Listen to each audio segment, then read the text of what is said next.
Hey, it's Dave Brown here, host of Now with Dave Brown on AMI. Check out this latest highlight from the show. The Canadian real estate market is trash. There's very little supply and it's all very expensive. Then you add in that little wrinkle, that little teensy tiny wrinkle of finding housing that is accessible and meets your accessibility needs. Oh boy, it gets even worse. People with disabilities oftentimes have to adapt their own spaces to meet their needs, and Camozzi did just that and has some tips to share. Hey, good morning, Ann. Nice to chat with you today. Good morning, Dave. Nice to be here again. And really appreciate you taking us into your home here. I'm curious how this all got started, how this project began for you. Well, I have acquired disability, and my disability changed over time. I gradually became more disabled, and for me, the big change happened when I moved from a walker to a wheelchair, and I suddenly had to change the way I lived. So how did you end up triaging priority at that point? Because the idea of making your home accessible sounds daunting, right? If you told me today, Dave, you've got to do a full house reno, I would go into panic mode. So how did you start deciding which room would go first or which space would go first? Well, I actually ended up having to move into a new location and adapt that location. But it really was survival mode. Like, I needed to take a shower. I needed to be able to do things in the bathroom. So the bathroom and the kitchen, those became the two focuses. I spent 2 years using a wooden spoon to try and turn off my fan in the kitchen.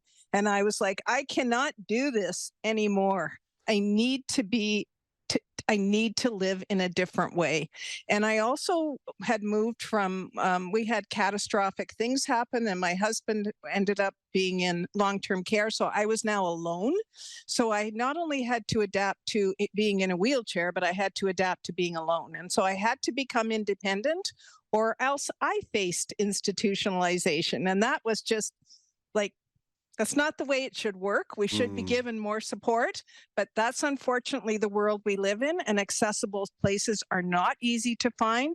So I tried to do as much out of the box as I could and fight for the things that I needed to become independent on and my activities of daily living. Yeah, you and I can talk about systemic barriers till we're blue in the face, but the reality is you still have to live your life in real time. You have to live in the real world while fighting for a better world. So, Ann, you mentioned the bathroom. What were some of the changes that you made? What are some tips that you have to offer? Well, the big thing about the bathroom is to make sure that the floor is not slippery. The falls are the biggest thing that move us from independence to dependence, and many bathrooms look pretty with ceramic tile, but ceramic tile is rock, and if you fall on that, it can lead to many severe things. So I focused on the bathroom, being able to shower independently, transfer to the toilet independently. You can see grab bars there around my toilet, which are pretty standard code. Enough space for my wheelchair to come in and transfer. There's a door open in that picture. I have a fully grab barred shower, and I did some things in my shower to make it easier for myself. I put in thermostatic mixing, which a lot of people don't know about, but it mixes the hot and the cold. So if you don't have full sensation, you won't get burned. Oh, I like that. I also did not want to be frozen just having a handheld shower, because I couldn't hold that handheld shower anymore. I put in some extra showers. There's my roll under sink. My landlord would not let me lower the sink, however, so I had to put in touch taps because I couldn't always reach the back of the faucet. So those are the kinds of things you have to kind of play with, depending on what kind of accommodations you can get. I don't own my own living space, I'm renting. So again, there's a lot of negotiation that has to happen with a landlord. You mentioned that in the kitchen you'd been using a wooden spoon to whack away at your hood fan for a while. Which I love the ingenuity, but it sounds like a big frustration. So what changes did you want to make to your kitchen? Well, my kitchen, I love what I did with my kitchen, and it's not very expensive. I put all my dishes in drawers, And this was accomplished by using 100-pound weights. There's my drawer system, and I pretty much have my everything I need to cook in those drawers. And they're 100-pound weights, and you can see their full extension. So they pull out fully, so I can see everything in the drawer, but they also can carry a lot of weight, which most standard kitchen drawers do not do. And that was simply exchanging the sliders on the side to make sure they could carry weight, but also fully extend. And the top two drawers on that side I have as working spaces. And there's my pull-out pantry. So all my food is in a pull-out pantry where the drawers pull out. And there are cupboards. My landlord said you have to have cupboards, but basically I say those are for the standing guests. So I put things in there that people who come over who stand can reach. And some of them have office supplies in them. They don't even have kitchen stuff. There's some other things there. I think we have a few more pictures of my cooktop, and you should be able to see underneath my cooktop, I put the switches for the fan and the light above my cooktop. So there's my cooktop, and there's a pot filler. So I had spilled, I don't know how many pots of water trying to carry them on my wheelchair. So I put a pot filler to fill pots on top of my cooktop, and right under my cooktop to the right, I have all the switches for the fan and the light. And this is my wall oven. So again, I made a side opening wall oven. Most of them open down. And if you're in a wheelchair, there's my switches, by the way, under my cooktop. And I put that little tray under my wall oven. So when I have a hot thing in the oven, I don't have to put it on my legs and burn them, which I've already done a number of times. So that I've never seen that little pull-out drawer under a cooktop anywhere. And that was just a simple little thing in the way they constructed those drawers under the cooktop. I asked for one that could double as a tray. And those, I haven't found those in books. I did look at many books. I talked to many people. I looked at codes, but codes they don't really work with the flow of being independent. Like there's nowhere a code that says, don't put a fan or a lamp or a light above a stove down low. There's no code there. So of course, for all my switches, I put them up down low and my plugs up high. The interesting thing, Dave, is the number of people that have come in my apartment and said, I love your plugs being up high. Like not too many people like to bend down to the floor to plug in a plug. Yeah. You know, and so that's what I'm really doing here is what's called universal design. And I needed to age in place, and I needed something that would work universally because I have caregivers that come and help me. They don't want to be down low. So like, there's my plug again. You can see I also put a plug there as well as my switches. Everything is easy at my fingertips. A lot of that is the planning for your electrical. There's another wall switch, and you can see my wall plug is very close to my switches. So is my thermostat. And I did something really simple with my switching. It's called, I forget the actual technical term, but my plugs are half hot, which means that the bottom plug in my living room is always on, but controlled by a switch. So I can plug all my lights into that bottom plug and hit a switch and all my lights come on. Because I have hand issues and I can't turn lights off easily. So now I can just push a switch. I kind of made a smart home without having smart technology. So I can push, and I have the same thing beside my bed right here where I'm sitting right now. I have one switch that controls all the lights in my bedroom. And that's due to that half hot switch. So one switch is on, one part of the plug is on all the time, but the bottom half is switch controlled.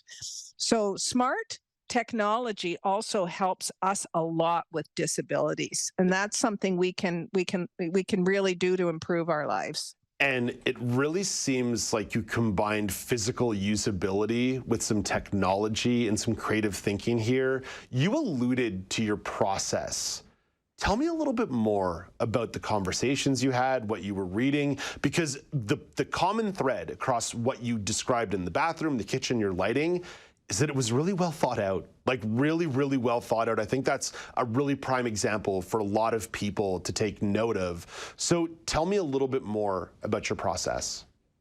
Well, I was living in a house before that was not accessible to me in many ways. In some ways it was. So first thing I did was make a list of everything that I was wrong, everything that I was frustrated about, everything that was dangerous. And danger and safety is a key component here. I wanted to live alone. I wanted to live safely. And so I made a list. Then I got books. I went on the internet, although there wasn't as much on the internet then as there is now. I also talked to people. I reached out to wheelchair users. I reached out to people with compatible disabilities and said, what works for you? For example, I have a blind in my room that was supplied by my landlord, but I couldn't lift up the blind. I couldn't pull the strings. I couldn't make it work. And another wheelchair user said, oh, get a remote for that. I didn't even know you could get a remote for a blind.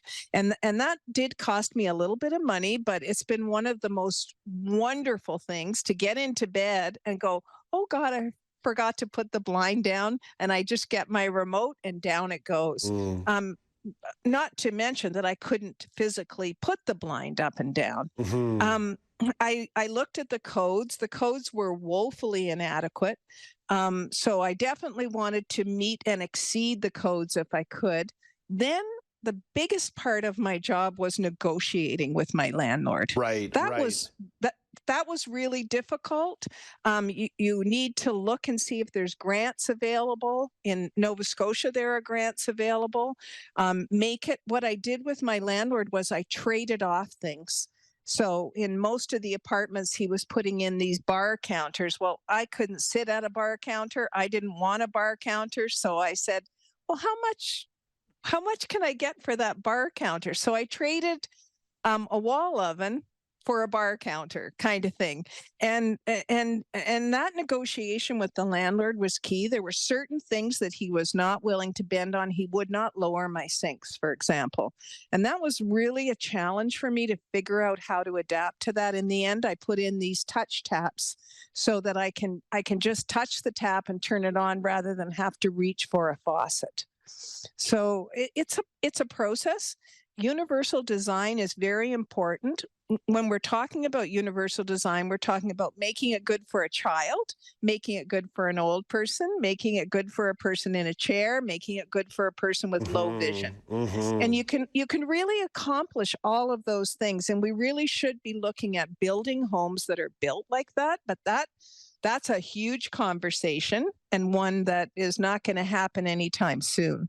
It's brambling. It's brambling. There's moments. There are projects going on, but you're right. The notion of going beyond building code into universal design, that jump has not necessarily hit all the way yet. You're starting to hear conversations about visitability, right? That can someone with a disability visit a home rather than live in a home? So it's progress. It's slow. It's hard. But Anne, I think you've just provided a pretty good example of what excellence looks like in terms of adapting a space to your needs. And I want to end this on maybe a little bit of a fun note here. I don't know if you've caught wind of the daily poll here today. I did. I know that you care deeply about climate and environmental issues, but I'm asking questions today about reusable bags, and not in a snarky way, not in a way to be dismissive of reusable bags, but take me into your kitchen. What is the state of your kitchen in terms of being overrun with reusable bags? I'll confess to you that I am currently overrun with reusable bags.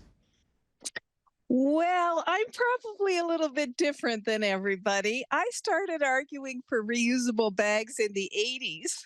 And actually, we actually were successful in changing our local co-op grocery store in the late 80s to cloth bags. We were probably one of the first municipalities in Canada to be doing that. I've been doing reusable bags for over 30 years. So this isn't a new concept to me. I've been asking for my groceries to be put in cardboard boxes. I have a reusable bags like everybody, but they're all well organized. And I always have one in my purse. I always have one in my backpack on my wheelchair. I confess, reusable bags for me are a no-brainer. Ann Camozzi, just bragging here on national TV today, just showing off. Hey, Ann, thank you for this. Have a lovely day. Talk to you in a couple weeks. Thanks, Dave. You too. Take care. That's Ann Camozzi, a disability rights advocate in Nova Scotia. Do you want to dive into more conversations like this? Watch Now with Dave Brown weekdays at 9 a.m. Eastern on AMI-TV or download the podcast wherever you listen.